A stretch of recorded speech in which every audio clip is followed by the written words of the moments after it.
babae na kahit hindi man po siya yung standard natin, siya po yung loyalty and trustworthy na kahit ano gawin mo, hindi mo po siya basta-basta matitibag tulad ng brilyante. Yes. So sana ma-enjoy mo po yung aming original song.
Hindi ikaw ang tipo na lalaki na palaging gumagalaw sa aking mga mabalang. Hindi ikaw ang tipo na lalaki na sunod-sunuran sa aking magugustuhan. Hindi ikaw ang tipo na lalaki na ako'y sasamahan sa gawin sa daan.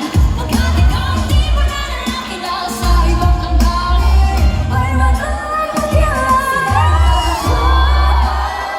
Bakit ikaw ba ba?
Such as TikTok, ano nga yun? YouTube, Instagram, Facebook. You just need to search Hanika PH. Before we leave, nakalimutan ko na. Before we leave, we would like to invite you all on our upcoming events po. Yes. is you can be updated po by just following our Facebook page which is Hanika PH and also our music school po, Freelance Museo. So just search up Hanika PH and Freelance Museo para po maging updated kayo sa aming mga upcoming events. So yun po, thank you very much po. Especially kay Sir Ken and sa Cyrus Production. Thank you po! Thank you po!